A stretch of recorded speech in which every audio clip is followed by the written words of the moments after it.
Ok les gars, alors petite vidéo là, juste pour vous dire que bon bah J-2 hein. Quel est mon ressenti J-2 franchement.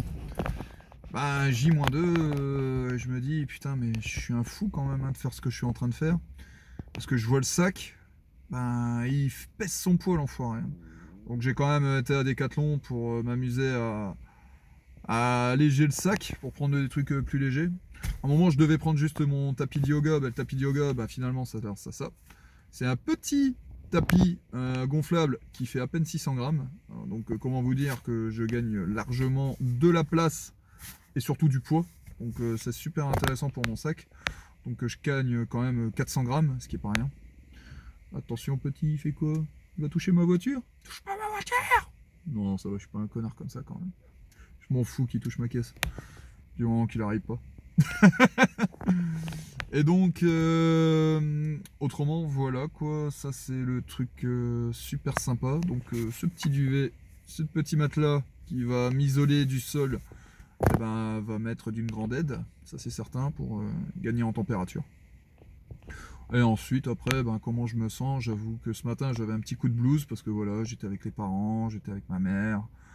Elle a peur pour moi, alors je le vois qu'elle a peur, et ben franchement elle a peur. Donc franchement, dédicace à toutes les mamans du monde, je vous aime. Je vous adore. Je sais que vous adorez vos petits. Hein, et c'est trop mignon la manière comment vous prenez soin de nous. Surtout que bon, voilà, j'ai une maman poule quand même, qu'on peut le dire. Elle aime ses petits.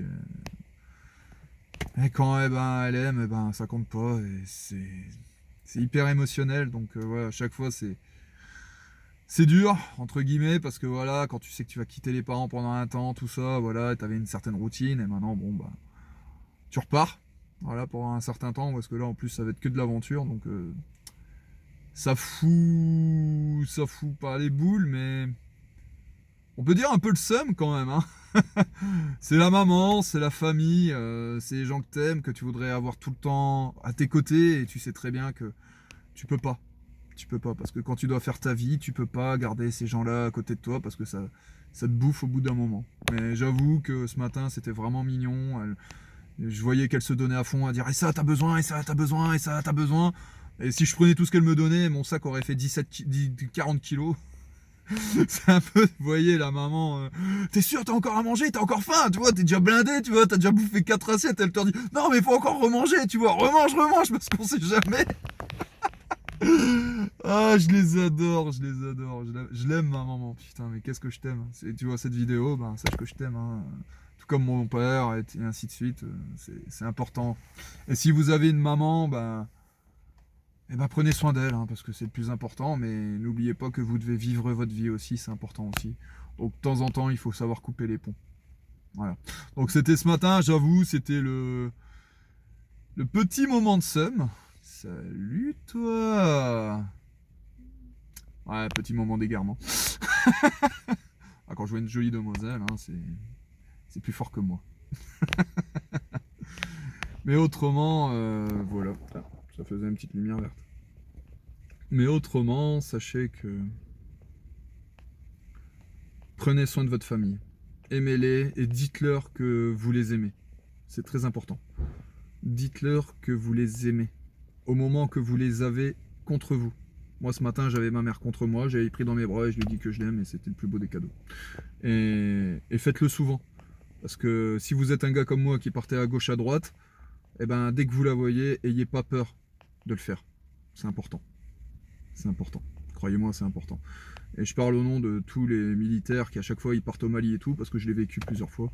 Bon, il n'y a pas que le Mali, hein, il y a d'autres OPEX, ou même si c'est des pays de rêve comme la Nouvelle-Calle que j'ai eu la chance de faire à l'âge de mes 19 ans, où est-ce que c'était génial, bah, c'est quand même 4 mois et demi où est-ce que tu pars à l'aventure. Donc sachez que c'est important quand vous voyez pas vos parents, votre famille pendant un long moment, il n'y a pas de mal à leur dire que vous les aimez fort, que vous devez les prendre dans les bras et tout. Voilà. C'est pas un adieu, c'est juste un au revoir. Et ensuite, après, ben, vous revenez et c'est génial, quoi. Et ça donne même quelque part, quand vous partez dans des pays dangereux, là je parle pour le côté opérationnel, ça donne même un but de vouloir revenir en vie et de faire plus attention à soi. C'est bien quand même d'avoir un point d'attache. Ça, je le dis. Des fois, quand je partais au Mali, Je pensais bien sûr à mes parents et c'était un point fort qui faisait en sorte que je prenais un peu plus soin de moi parce que je voulais leur revenir entier, quoi. Je voulais pas revenir en pièces détachées ou au nombre de gars qui ont totalement perdu la vie ou est-ce que j'ai dû hélas me mettre au garde à vous devant eux et je voyais le cercueil défiler devant mes yeux et je savais que c'était un de mes frères d'armes qui devait partir, quoi. Enfin, qui est parti exactement. Et ça, je m'en rappellerai toute ma vie de ces gens-là. Parce que chaque fois que je partais au Mali, à chaque fois j'ai dû me mettre au garde à vous devant cette grande allée centrale parce que évidemment j'avais un frère d'armes de perdu. Bien sûr, après vous allez me dire, ouais, c'est bien, enfin pour ceux qui connaissent l'armée, vous allez dire, ouais, bon, tu vas pas chialer pour à chaque fois. En fait, je sais que souvent les gars, c'était pas des gars de mon unité, ça je le sais. Mais même si c'était pas des gars de mon unité, c'était un gars qui était quand même dans notre camp, c'était un frère d'armes, quoi. Voilà. Et ça m'a toujours touché. Voilà. Donc certes, peut-être que ces gens-là, je les ai pas connus, je les ai pas côtoyés, j'ai peut-être même pas bu un verre avec eux, mais ça aurait pu être un de mes collègues. Et à chaque fois, je me suis toujours dit ça. Je dis, ça aurait pu être un de mes potes ou quoi. Donc évidemment, on a tous un certain respect face à ces gens-là. Et bien sûr, petite pensée à toutes les familles de ces victimes que j'ai dû, hélas, me mettre au garde à vous devant eux pour le respect de leur corps et bien sûr, quand ils repartaient, direction le pays, quoi. Pensez à vous parce que, voilà. Ça aurait été moi. Ah, voilà. Ça aurait pu.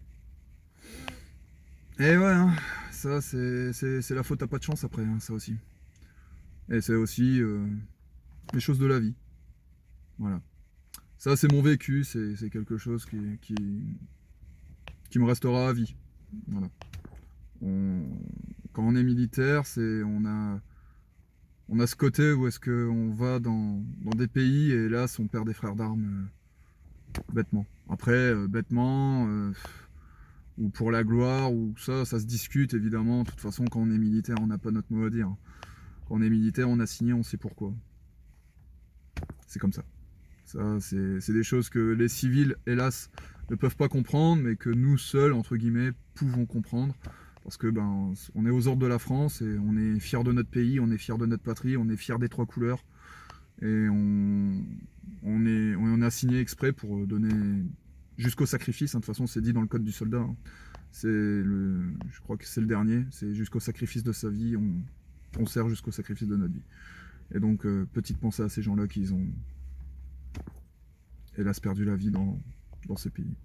Où est-ce que ben, j'en étais témoin. Premier rang. Enfin voilà quoi. Petit moment triste. Mais après, bon. Après, il faut se dire, après, la vie continue. Et nous, on a de la chance d'être en vie. Et donc, faut en profiter. Et donc, alors, quelque part, eh ben, je rends hommage à ces gens-là. Même si c'est pas le but premier, hein, je tiens à le dire. Hein. Mais il y a quand même un petit but quand même dans ça, c'est que comme je sais que je l'ai vécu, ces choses-là, c'est aussi un petit truc aussi pour moi. Quelque part, je me dis au moins, ben, ça fait plaisir. Au moins, je vis pour eux, quoi. Je fais des choses. Je vais faire des choses, parce que là, je les fais pas encore. Là. Mais je vais faire des choses que des gens rêveraient de faire. Et qui, hélas, ne peuvent pas le faire. Voilà. En tout cas, voilà, c'est comme ça que je vois les choses. Voilà, c'était la petite pensée du jour. Prenez soin de vous. Et vivez vos rêves. Vivez vos rêves. Soyez acteur de vos vies. Et non pas juste acteur dans votre lit. Regardez cette bête vidéo que vous devez regarder là à cette heure-ci. Et prenez soin de vous. Tchuss.